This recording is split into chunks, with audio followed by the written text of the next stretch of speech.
second chances. This is a notion that is as elusive as finding a needle in a haystack. They do not come often, and for most, it can mean as much as a needed lifeline, one that can transform a failed business into a resounding success. My name is Hyde, and this is My Worst Day on Forbes Africa TV. 2011 marked a watershed year for financial markets in Nigeria. Many stakeholders were betting on a return to loan book stability, with AMCON recapitalizing banks by buying up distressed loans. For those who owed these banks, this was the beginning of a long battle to stay afloat. Our next entrepreneur found himself right in the heart of this predicament. Let's find out who he is.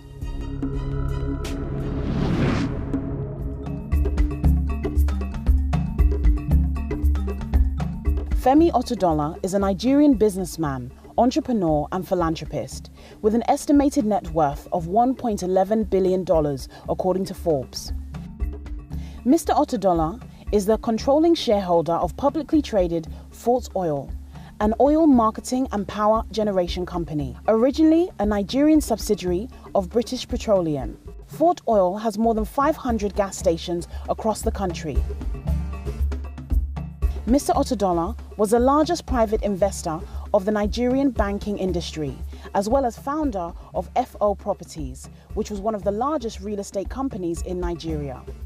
Mr. Otedola, a former president of the Nigerian Chamber of Shipping and immediate past chairman of Transcorp Hilton Hotel, Abuja, was appointed member of the Governing Council of the Nigerian Investment Promotion Council in January 2004. And in December of the same year, he was appointed a member of the committee saddled with the task of fostering business relationship between the Nigerian and South African private sectors.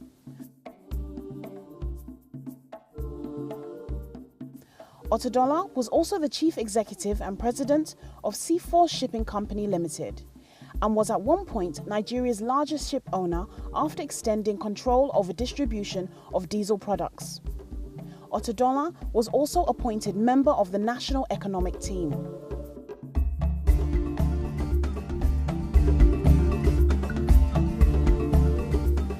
Femi Otedola is also well known for his philanthropic work and has made several donations to the Michael Otedola University Scholarship Scheme, which was established in 1985 to give underprivileged students in Lagos State access to higher education.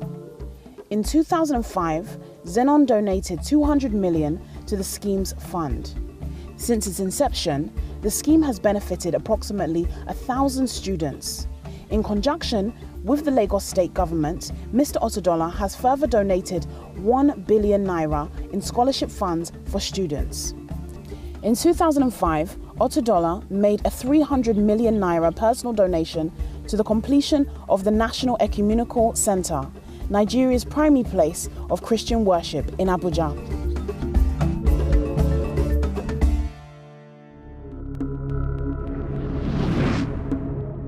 Thank you for joining me on another exciting episode of My Worst Day. And today we're joined with the oil tycoon, Mr. Femi Otedola.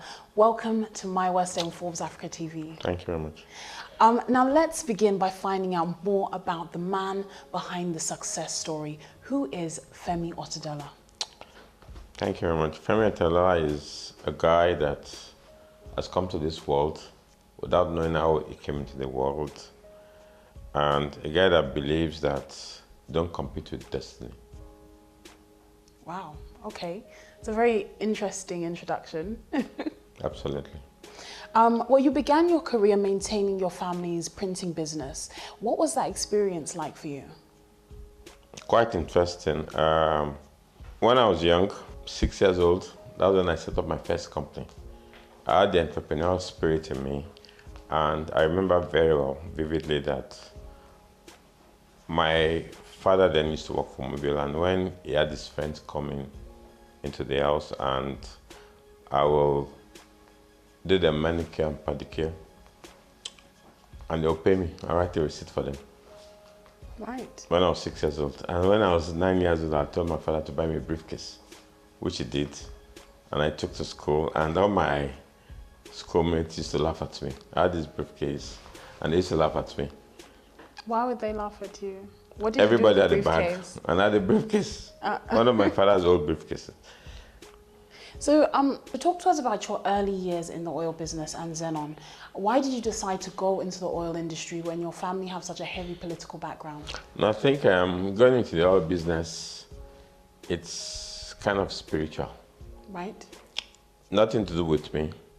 I just follow my chart in life, what God has destined my life to be. And my wife and I, we used to lounge. Then I made some money, savings, and I used to keep the Nigerian banks were paying 35% in interest. And I said to myself, it doesn't make sense to take any risk to set up a business. I'll keep the money in banks and live off the interest. So it didn't make sense to me anymore. So she set up the business. In the morning, she said, darling, I'm going to work. She will leave for work. Then my kids were in school, and on Sunday, or one day, my daughter went to school, and they asked her, what does your father do? Oh, my father sleeps. In the morning, I said, what? She came with me, Papa. They asked me in school, what does my father do? And my father sleeps. So I said, no, it's time for me to set up a business. Because I also believe that my gift, because everybody has a gift, the blessing is to discover your gift. Right. So, of course, I discovered my gift was in business. I knew that. So I now said to myself that what's the direction in business? So I didn't know what to do. I left it at that. So after my daughter told me that, Papa, in school, they were saying that, what does your papa do? My papa sleeps. I said, no. I need to do something. And of course, considering that my wife always came in the morning, I said, darling, I'm going to work at 7 a.m. She had set up the dry cleaning business, which I had obliged her, giving her a loan. Then Nigeria there was no power. The entire country was on diesel, which we call in the oil industry, we call gas oil. So then the previous government, I had a lot of friends in government, and they used to sell a lot of gas oil to me, which I used to power my house. So this day I came home and there was no power. And I had to move my entire family to Sheraton Hotel.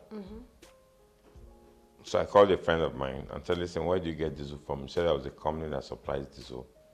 So I called up the company and said, well, they will bring the diesel in 2 days. They gave me the price, which was very high, and I paid.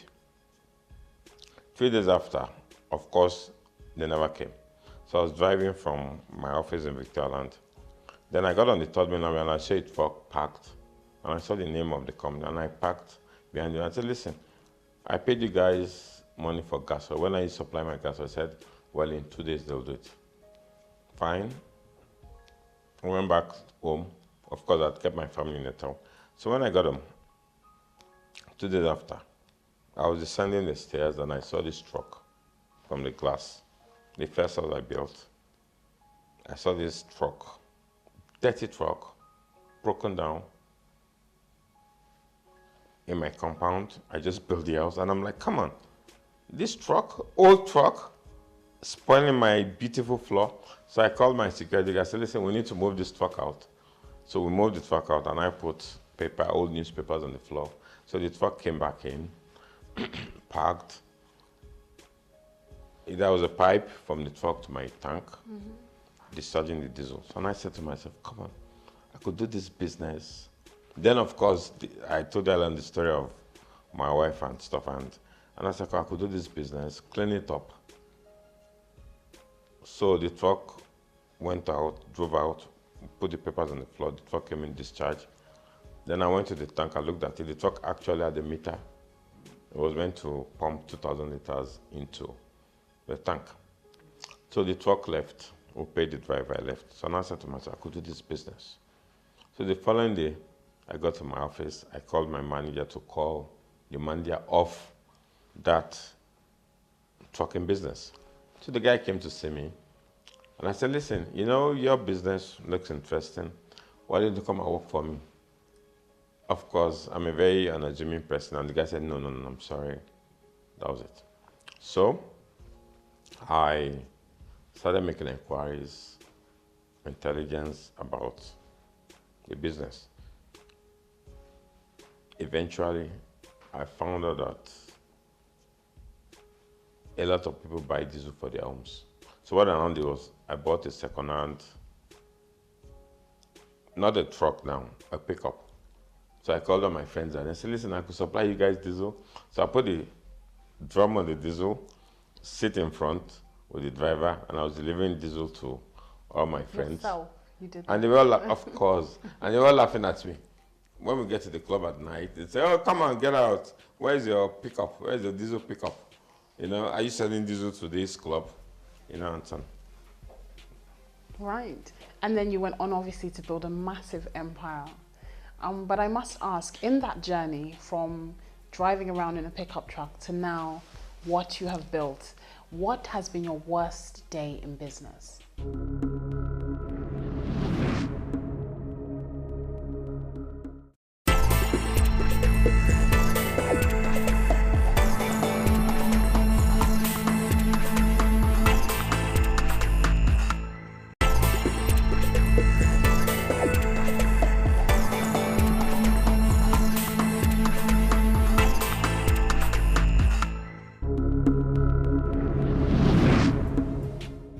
Now, what's in business?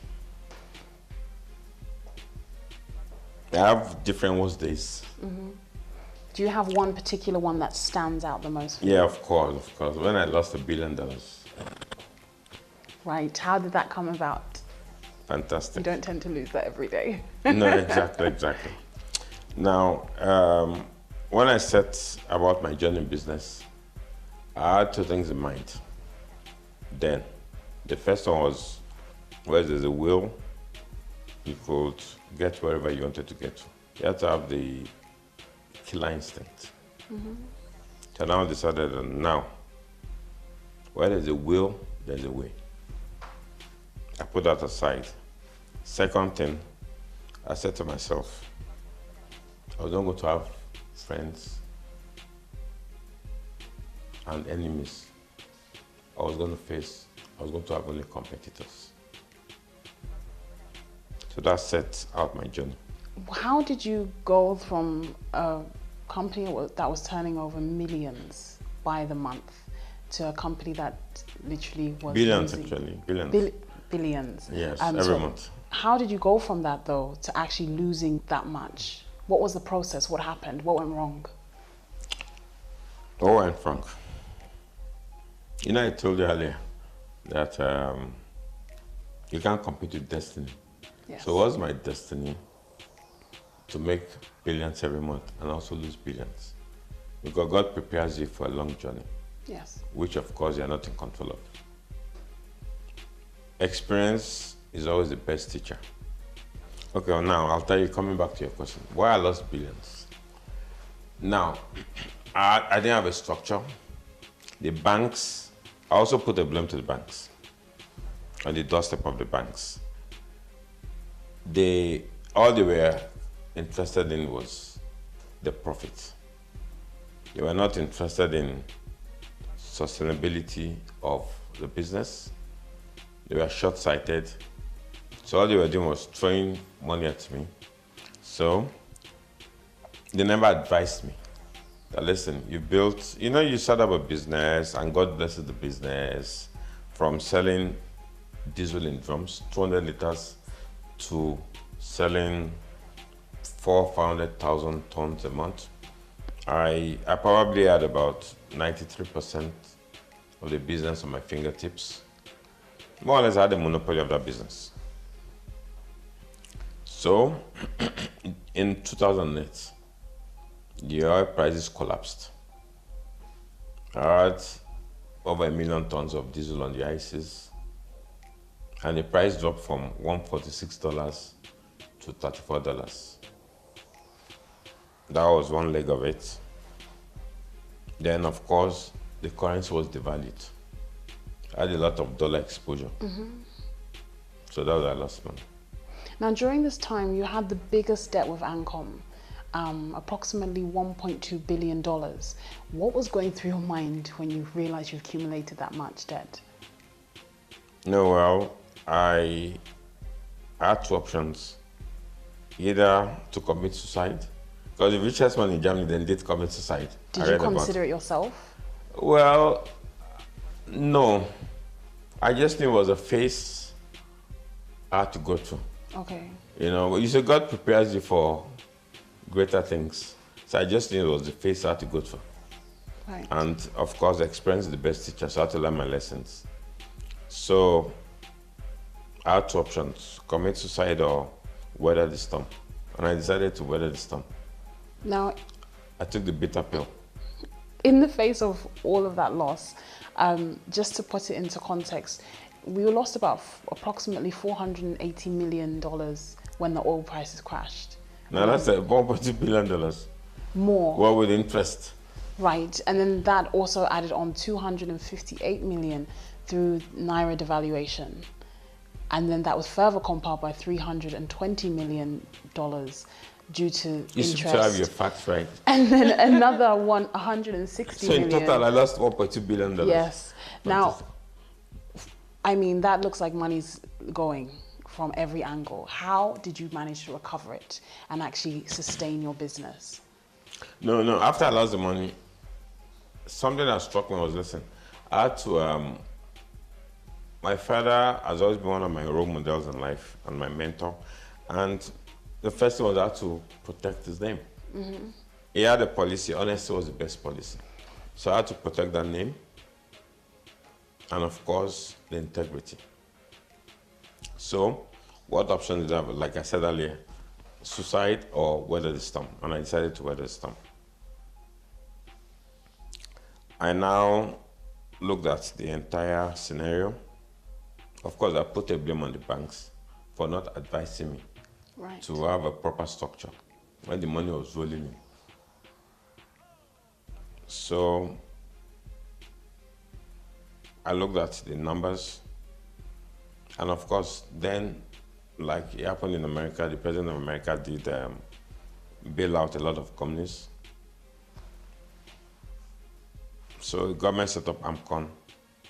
So my debt was about $1.2 billion. Mm-hmm. So the banks also had to take a haircut.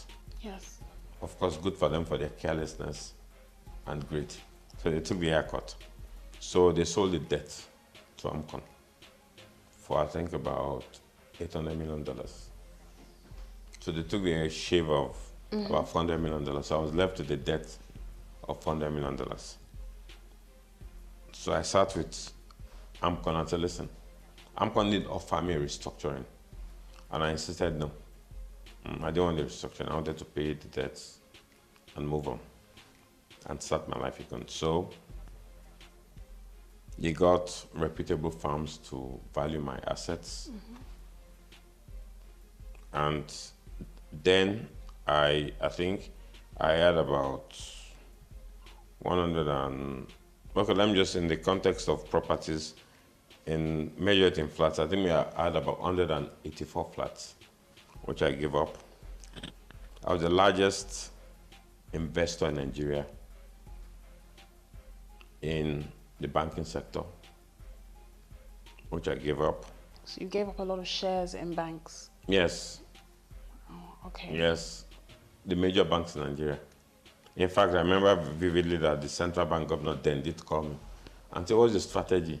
You have all these shares in all these banks. Then, of course, Africa Finance Corporation was a major shareholder. I was the chairman of Transcorp Hilton.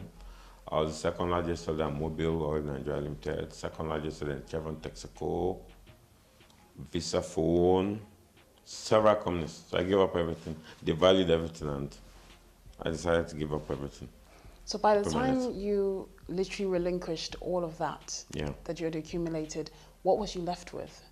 I was left with my house in Ikoyi, my house in Abuja, my office on Walter Carrington, and my 37% stake in African Petroleum. And how did you feel at that moment when you've lost over half of everything, all your assets? What was going through your mind? How did you feel?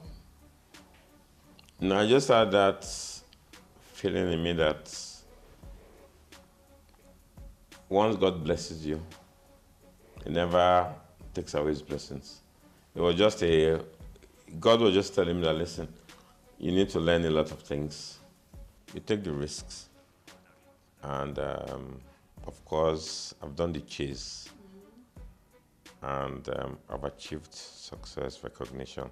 The fulfillment is, I don't feel I'm fulfilled yet now. Until there's no poor person in Africa. Okay. Yes. Right. And what advice would you give to young entrepreneurs that want to follow in your footsteps? They need to work extremely hard. And with the oil prices today, it simply shows that there's no free lunch anymore. People must work hard, extremely hard, to earn a living. When you look back now and reflect on that experience, what did you take from it? An entrepreneur knows what no one knows. That's the secret to success for an entrepreneur. An idea strikes you, which no one knows about. Only you know about that idea. That was what makes it successful. You know what no one knows. If I was telling my daughter the other day, I said, listen girl, in 50 years, of course I'll be dead in 50 years, and there are not going to be petrol stations in the world anymore. You're going to have solar power, electric cars, renewable energy. I'm a good student of history, and I always say to my children that my vision is to have an empire that will outlive me. In my quiet moments, I think of people like, of course, I read about them. I never knew. I think of people like Mr. Rolls. That was a Mr. Royce, Mr. Sainsbury, Mr. Cadbury, Mr. Nestle, Mr. Dow, Mr. Jones. Now, I always look at what made these people succeed, or what has made their names outlive them. They were public companies. Eventually, they became public companies, and also they had a vision to set up empires that will outlive them. Right. Well, thank you very much, Mr. Femi Otedola, for joining me on my worst day. You've been absolutely phenomenal. You've heard what our oil magnate has to say about his experiences. Now let's find out from his closest friends what they have to say about this exceptional man. My name is Chris Adeyemi. I'm an independent director of Forte Oil PLC. My name is Akin Femi, and I'm the group CEO of Forte Oil PLC, Nigeria's foremost integrated energy solutions provider. I'll say Mr. Otedola is the chairman of Forte Oil PLC, and I'll first of all describe him as my leader. Femi Otedola is my dad, and he's an incredibly great. I find him very witty. Strong individual. He's a perfectionist. He's driven, he's hardworking. And resilient entrepreneur of New Nigeria. I consider him as somebody who is very, very visionary and has an uncanny ability to identify business opportunities from a potential point of view. He has a softer side to himself as well. I also know him as a philanthropist. He's an avid businessman. He's very clear about his goals in business, sets them, and works hard towards achieving them. He's always thinks 10 steps ahead, so he's always a great person to go to for advice. I describe him as somebody who has native intelligence. He took AP, African Petroleum as it was called then, in 2007, which was a sleeping giant, and woke it from its deep slumber